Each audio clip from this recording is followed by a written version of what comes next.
Chicago knows how to kick off a new year right, and that's with good food and plenty of options. You already know what I'm talking about. Chicago Restaurant Week is back in full effect from January 23rd through February 28th. The 19th annual event produced by Choose Chicago features prefix menus. I'm talking $30 for lunch, $45 or $60 for dinner at, get this y'all, more than 500 restaurants across the city. You can go to the website to see the full list or filter by cuisine type. You can use the map feature, but here's a little tip for you. Go on and make your reservations now because they go quick. Explore participating restaurants and menus at chicagorestaurantweek.com and book those tables now.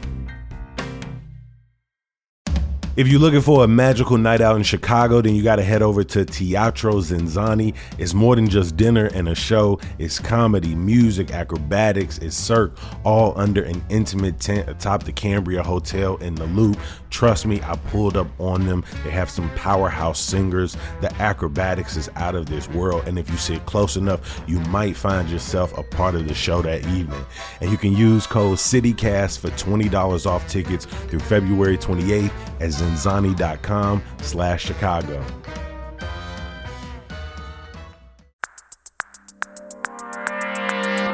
Today on CityCast Chicago, I know for a lot of us, the new year means setting goals and making changes. And if you're anything like me, I'm sure one of your goals is probably getting outside across the city a little bit more, right? Getting more tapped into your neighborhood, overall being a better Chicagoan. And so this feels like the perfect time to revisit some of our essential rules from early last year for not only living in Chicago, but making the most of it, especially over these next couple of months. Don't let this weather gaslight or fool you. It's Wednesday, January 7th. I'm Jacoby Cochran, and this is what Chicago's talking about.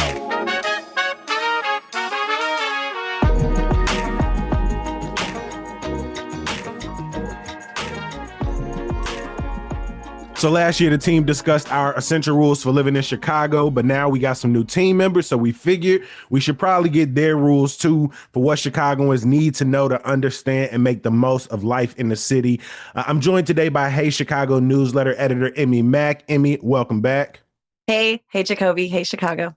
I did not even try to rhyme there. You are one of our only guests who says like, hey, Chicago. And I appreciate you do that. Like in 4 years, I've never done that. I'm all just like, hey, everybody. But I like this idea of like, hey, Chicago. Well, I'm going to steal that from you. I'm saying it every day at the start of the newsletter. Makes sense. We've also got social media manager Rick Homuth in the building. Rick, glad to have you back with us. Pleasure to be here. So today, as we have already said, we're going to go through some of the essential rules we gave in our episode last year. We're going to get y'all rules, add them to the list. Now, again, these do not need to be hard and fast. These can be things that you were taught growing up, things that you learned when you moved here, things that just you and your friends observe. But I want to start with this question. How long have you been in Chicago? Rick, I'm going to throw that question to you first. I moved to Chicago in 2011. So, almost 15 years. So I moved from Kansas City and really kind of never looked back. My dad grew up here in Jefferson Park and, was very unhappy to be living in Kansas. So, ever since I was a kid, he was always obviously watching the Bears and things like that, but just took being a Chicago boy very seriously. And so I think I was kind of raised with that within me. And, I remember even some kids at school would ask me, like, why do you talk like that? Because I would kind of like copy his accent a little bit. And so I don't know, that's kind of weird, but I just knew, growing up, visiting relatives in Chicago for holidays and things like that, like I knew I always wanted to be here eventually. So it felt like a spiritual homecoming to the fatherland, if you will. I love that. I feel like we've had you on a few times, but we've never kind of covered some of that origin. So I'm glad you sharing some of that with us. Emmy, I already know the answer for you, but I'm going to ask anyway. How long have you been in Chicago? My entire life, for better or worse.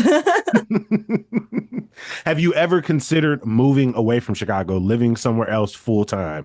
I mean, I went to college in New York City, so I guess I spent some time there, and I had a lot of fun there, but I feel like I was talking about Chicago the entire time. So see, that's the mark of a true Chicagoan. Like, it's one thing to stay here and never leave, but to leave and then come back, that's real love. That's what I did. I'm now going on 10 years back in the city. I went to school in Peoria for 4 years. Then I went to Syracuse, and I was pretty sure I was going to either go to New York City or DC. But when I think of those 6 years in totality, I spent most of the time talking about Chicago. Like Syracuse, I came back because I felt like this was the place for me to be. Thinking about living in Chicago, whether it's for someone who is moving here, someone who's been here their entire life, my first question is going to be, what is your number one essential rule for living in Chicago? And I want to remind listeners that when Simone, Michelle, and myself did this episode initially, our three rules were Simone said, learn the grid. I said you should recognize that segregation is in pretty much everything. It's in every chapter of this city's story. And then Michelle said to make sure you have some urban self-awareness, some kindness, the way you move around the city. Rick, what is your essential rule for living in Chicago, or your number one unwritten rule for the city? So my number one thing is that you've really got to lean into winter. You in this city, you can't merely endure winter. You must learn to thrive. And that means, if you're not willing to go out, run errands, meet friends when it's, under 10 degrees or worse, then you're just not going to make it. And on top of that, I want to say something that I think is a little controversial, which is winter in Chicago is not that bad. And frankly, is getting milder every year for better or worse, right? Like the average temperature in November is like 40 degrees. In December, it's closer to 30, but like that's nothing, and you got the holidays stuff, the downtown's lit up, there's plenty going on. It's kind of nice in Chicago in December, if you ask me.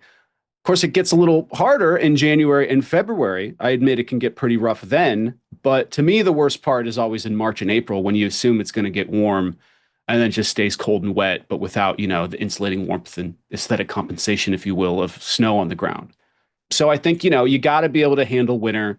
Part of that involves like gearing up, knowing how to layer. You got to get a pair of real winter gloves. It took a while for me to realize that Doc Martens are not winter boots, things like that. Winter is not just some temporary inconvenience that you can just wait out. You got to learn how to live through it. I love that you say can't just endure, you got to thrive in it. Once I saw like an upstate New York blizzard and the inches and feet of snow they get year over year, once I got back to the city, I was kind of chilling on winter. Like you said, ultimately it isn't that bad. Sure, the polar vortex is probably the worst single day of like frost I've ever experienced in my life. It's it split my lip and the inside of my mouth within like 2 minutes of being outside. I'm sure that was no fun. No, that was terrible. But at least right now, when I'm outside, I am taking it for granted. And when I go into a place, I am really impacted by the sudden change from like outside weather to like over air conditioning in a building. I don't know. I feel like when I walk into a building in the winter and it's hot and it's warm, I feel so cozy walking into that building. My body doesn't go through the immediate shock. And every meal I have during the winter out, every play I see, every concert I go to, I feel like I earned it that much more and I enjoy it just a little bit more than I do in any other season. And so it can be difficult, but like I also don't have to endure the worst parts of winter, like driving in the winter, parking in the winter, shoveling snow in the winter. Like most of those things are, I'm like plastering up the windows. Like I don't have to deal with the most annoying parts. And so it ends up being chill for me. How you feel about the winter in the city, Emmy? I just am immune to it. I stay wearing my outfits. My belly button is out. I have a lot of colorful fur coats. I actually love the excuse to wear them. The most annoying thing about the winter to me is just trying to be a hype man to convince everyone to go places. Because like Rick, I agree that you absolutely have to or you'll go insane. And I just wish more people were on board with that. Taking us like to the opposite season, what is your essential rule for living in the city? Yeah, so mine is just always bring a bikini with you during the summer. If you're wearing a little purse, then tie it on the outside strap, because I actually broke this rule last week, ended up at the lake at night, no bikini, had to skinny dip, and trust me.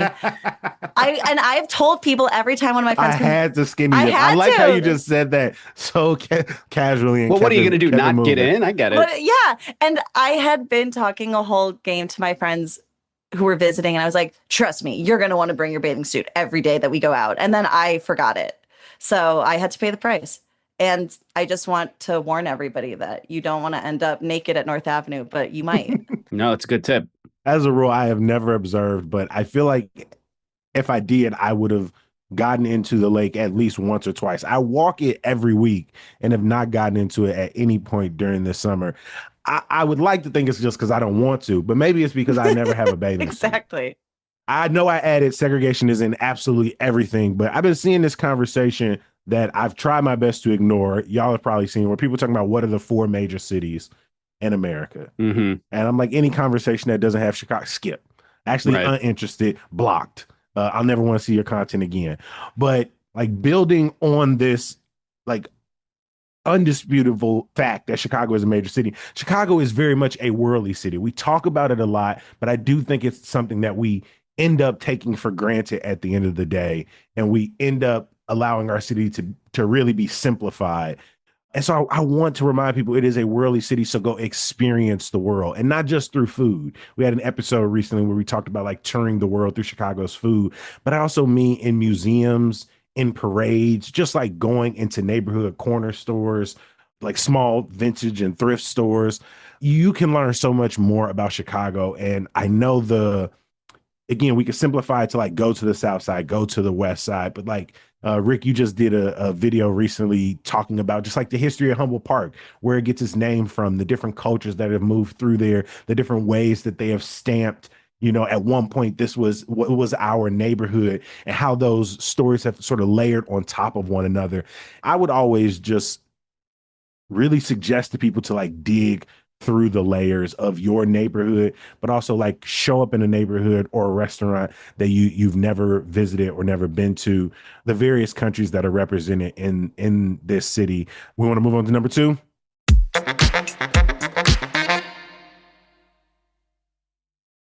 Chicago is a very opinionated city, and we're going to let people know. When we last had this conversation, we talked about the things people have to have thoughts on, whether it's the winter, the weather, food allegiances, what high school you went to. Emmy, what is something that most Chicagoans have to have an opinion about? I feel like when I ask someone whether or not they have a car, whether that is shouldn't even be an opinionated thing, it's yes or no, but it always sets off kind of this broader conversation, whether someone's defensive and loving having a car and all their speeding tickets, or if they're like me and they're a professional pedestrian. And I think there's a lot of pedestrian pride in Chicago, although maybe that's just among my friend group because we just probably can't afford cars. And I just think that you totally can be carless in Chicago. I've been doing it my whole life. I was getting around growing up before Uber existed, and I didn't have a smartphone until I was away at college. And the truth is, I don't even really remember how I was getting around sometimes, but I was getting there. It was just happening. It was happening, and obviously, Uber makes it a lot easier at night now. And we have way cheaper Uber prices than other major cities. So that's something people should remember too. And obviously, you can rely on the CTA, which is facing its own issues right now. That's always an interesting conversation when you're asking people whether or not they have a car. Everyone's got an opinion on the CTA, but I love it. Even just on Saturday, I was razor scootering everywhere. I went in the end 14 miles on it. And I'm actually still feeling it. I can barely move right now, but I went from I went from Logan Square to the beach by Fullerton and then to the Salt Shed. So I was like really making moves on my scooter and just hiding it in the bushes. There's ways you can even go, where you're not, if you're nervous about biking in the street, got to be careful. My friend got hit in Hyde Park the other day. Like, I get nervous about all that, so that's why I stay on the sidewalks. But I guess that's something I have an opinion about. No, as someone who has pretty much traveled this city every way possible, from walking, running after a train, CTA, Metra, Pace, scooter, Divvy, my own bike, driving a car, no car. I think at some point this city ultimately gives you a transit personality. And it usually feels like there is love or hate, like there's no middle ground. Like you either love cycling or you hate cyclists. Like you either, like you said, love being a speed demon, moving through traffic, or if you have a car and you aren't those things, you hate it. All you can talk about is how traffic is bad and there's always construction, how you don't know any of the back streets, how GPS is always messed up, how Lower Wacker is so scary. You either the city is extremely walkable or it's way too big and way too inaccessible, and bike lanes are terribly ineffective or inconsistent from ward to ward. It feels like at some point you end up, as you saying, you can just ask a person how they get around the city, and the way they communicate it can really tell you like exactly where they fall on the transit spectrum. I have friends who would never do anything but drive. We could be going 5 minutes away. They're driving. And it's good to have those friends. 100%. Need them. Rick, what is that subject that you think most Chicagoans end up having thoughts on? So I think the classic opinion that every Chicagoan has is something about the mayor. And more often than not, that opinion is, of course, negative. What's interesting to me about like Chicago politics is I think this relatively recent notion that if you don't like the mayor, you can actually get rid of them. Because if you think back to like the Dailies, who were obviously these unmovable objects, but even beyond that, like some of the most famous mayors in Chicago history were like had to end their terms because they died in office. You know, I'm thinking of Anton Cermak and Harold Washington. And even like Rahm Emanuel looked like he wasn't going anywhere until, you know, the whole Laquan McDonald scandal just forced his ass out of town. But like, there's this like history of the mayor being this intransigent force that's just like baked into the Chicagoan self-consciousness. And like when that happens, I think it becomes like cursing Zeus or whatever. Like any minor inconvenience in your head could be chalked up to this weird ethereal power that like is sort of outside your control. But you know, like I said, it's kind of beginning to change. Like Lori Lightfoot's election was characterized by this weird rejection of machine politics. And of course, our current mayor, Brandon Johnson's election came at a time when like I feel like as a city, we were maybe less hyper-focused on local issues and more reacting to a larger political climate and Trump and stuff. So maybe that's changing. But to me, either way, you have to have an opinion about the mayor and City Hall in general. Yeah, it does feel like the executive branch at large is like more susceptible to the one-term cycle. We're in our third one-term presidential cycle, despite it being his godforsaken second term. Right, Mayor Lightfoot, the first one-term mayor in quite some time. You know, will Mayor Brandon Johnson win a second term? There's something to be said about the mayor, and so what interesting though is as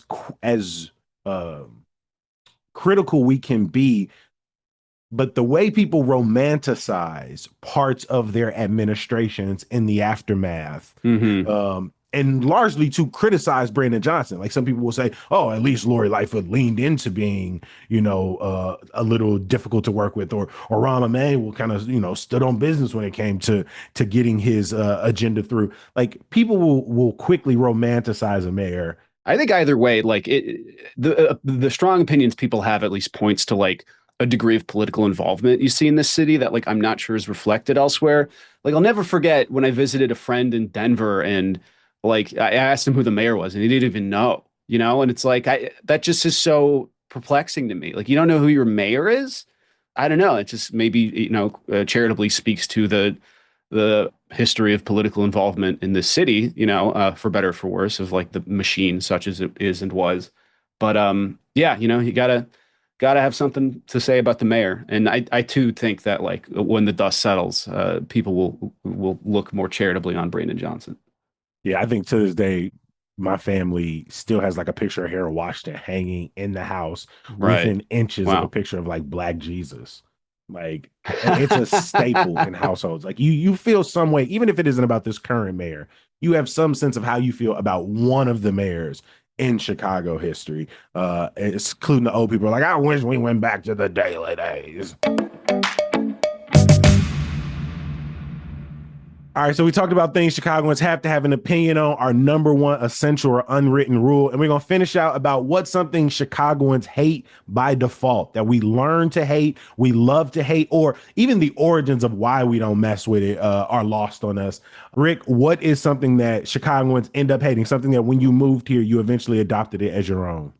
So I think this is a little nebulous, so you'll have to bear with me here, but I don't think Chicagoans like change or new things. And my reason for saying that is like, and again, stay with me here. I think Chicago had its, you might say, glow up like 150 years ago, right? When it was the new kid in town the golden boy of the American frontier West and the nexus of American industry, outside the East Coast. And that, that was the time of the Sears catalog and Marshall Fields and just things being invented and created and redefined, like, just like it was Chicago's degree of influence at its absolute apex, right?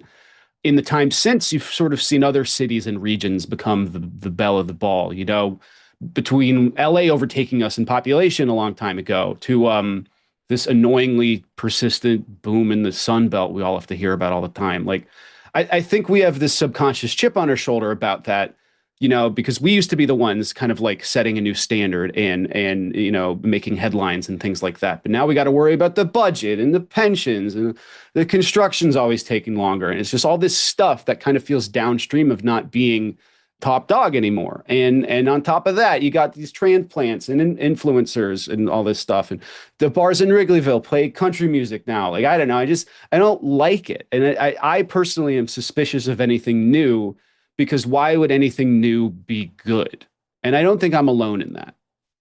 I hate change, and I was raised to hate change by There we two go. parents who hate change, who were raised in Chicago by families that hate change.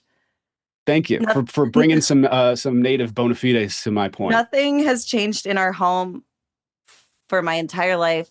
Nothing's changed in our neighborhood around Bryn Mawr in decades. Yeah, right. Yeah. And, I think, of course, there is a dark side to that history, right? I mean, in Chicago specifically, like the unwillingness to change has been, I think, a black eye on our city's history in many ways, and continues to be, quite frankly. But I think, regardless, just again, just the legacy of segregation and how it continues to reverberate in like every corner of civic life in ways that you would never even expect. So I think it is, in many ways, an ugly thing that we need to continue to grapple with. But at the bottom line is, I don't think Chicagoans like change. Amy, what is something that you think most Chicagoans hate by default? I hate explaining Chicago. Like I said, I lived in New York for college, and I was always explaining, no, yeah, it's actually a really big major city. Yeah, we actually have a lake, we have a beachfront. And then it sets off this weird, I guess this is personal, but it sets off this weird defensiveness in me. And the next thing I know, I'm like ranting at a party, which is not, I don't want to be that guy. And then living in Chicago makes you that guy. And that's just something I hate. And I was asking people about it last night. I was at a barbecue and they knew what I was talking about. So I don't think I'm alone. No, in our initial conversation, we talked about ingenuine opinions about safety or violence, comparing us to New York and the suburbs. We kind of fleshed out some of our suburban hate, but it all kind of goes back to this, we're tired of explaining Chicago to people. We're tired of the comparisons of Chicago to other places. We're tired of having to explain, oh no, you should go to the neighborhoods, understand the history of the neighborhoods, the root causes of violence. Like we're tired of explaining what feels to us at this point like very simple concepts of what it means to live in our city. But anytime I'm watching someone not from Chicago talk about it, I'm both reminded to have a little bit of patience, that I don't know anything about Phoenix or anything about the broader like cultural landscape of Boston or Orlando. But I also don't feel like, I feel like Chicago is so obsessed with Chicago that we don't spend our time having opinions about other places in the same way. I have an extreme defensiveness about the city when I'm in other places, or when I'm in other cities in the country, or I'm around the world and I say I'm from Chicago. 90% of the people have some type of reaction to that news, and their reaction teaches me a lot about what they think about Chicago. And their wrong reaction just immediately sets up the version of me that is like, all right, we finna box, because Yep. I do not like how you took that in. It's like, from Chicago. Oh, Chicago. Like, Chicago. I'm like, all right, come on, pull over. My last thing, I think, that a lot of Chicagoans hate. And I hope that this doesn't come off as some like vague, cocky support of like hustle culture, because that's not what it is. I'm not telling everybody to like go get a side hustle or go like pursue the artists inside of them. But a part of me is when I say that I think Chicagoans hate folks who are not willing to like DIY something, to like hit the pavement for their vision. Like, I think I said it earlier, Chicago has some big main character energy, and I think we really support people putting themselves out there. I have watched people go from jam sessions with a bunch of strangers to playing on some of the coolest stages in our city. I've watched people who just were like, I want to try stand up, to like go out and hit the like 2 a.m., 1 a.m. stand up and kind of find their way. I've watched people put on like vampire musicals and build their own storytelling shows out of the basement of a theater with a much larger theater to ultimately playing on that main stage. Like, I've watched people come back from the army and go to film school and are now legitimate filmmakers in the city, photographers who you can just walk around this city with a camera. And I promise you, you do that enough times and somebody will be like, oh, you take pictures? Oh, you like taking pictures? Oh, I got an event. Would you like to come take some pictures at? Like, I understand like jumping, like coming off that ledge of figuring out like, what do I do next? Like, what does my content look like? Or where's my community? Or, how do I find other hobbies to pursue or break into an artistic scene? These are very daunting questions, but I do think Chicago has a frustration with people who are either like flogging or like faking it, in the sense that they are constantly just talking about the obstacles and the things that stand in between them and trying something, and a frustration with people who are unwilling to do a little bit to try. And again, I think that it isn't just for people who are artistic in nature, even people who are like, oh, I want to give back in a way, or I want to volunteer, I want to do something. You can go do it. There are a number of people out here willing to take in your time, your resources, build community, and learn with you. I'm not saying all of that is not the same as saying it's easy to make friends in the city or it's easy to find the perfect network. But I do think it is very easy to like feed yourself creatively and as a human being, if you have the time outside of like work and just trying to survive. And there are a lot of artists in this city who are both trying to just get by, survive to the next day, and also building some really beautiful like work along the way. And I think over the last 10 years, I'm still trying to find my way in this whole scene. But the one thing that's been clear to me is there were so many small opportunities for me to just like get up in front of people and try things. And I think this city's spirit of that is still very much alive. Yeah, I think Chicago's got a bit of an underdog persona sometimes, but it doesn't take long for people to realize like, no, we got the big shoulders, right? Like, that's all of us, like, I think that energy is not hard to pick up on, and people recognize that. So I agree with that completely. Amy, you were going to jump in? Oh, I just totally agree. And I felt so nurtured growing up here and learning to write. I mean, like, I did slam poetry in high school, and there was slam poetry tryouts and competitions. Like, that just doesn't happen in other places. And if I didn't do that, I wouldn't have been able to go explore those kinds of passions in college, honestly. Like, it just was, I totally took it for granted. I'm like, yeah, like slam tryouts are Tuesday, but that's not normal. I want to give a huge thank you to our guests today, people who help make CityCast Chicago and Hey Chicago what it is. That's our Hey Chicago newsletter editor, Emmy Mack. Thanks, Jacoby. And our social media manager, Rick Homuth. Appreciate it. Some good news. I am very excited about the grand opening of both the Douglas Creative Space and its sister project, Cratetown, this Saturday from 1 to 4 p.m. at Douglas Park Cultural Center. The Creative Space is dedicated to ceramics, woodworking, printmaking, paper arts, and more. Shout out to all of their partners. While Cratetown is a dynamic youth and community hub, they got so much going on over there, y'all. Please tap in. I'm going to drop a link in our show notes.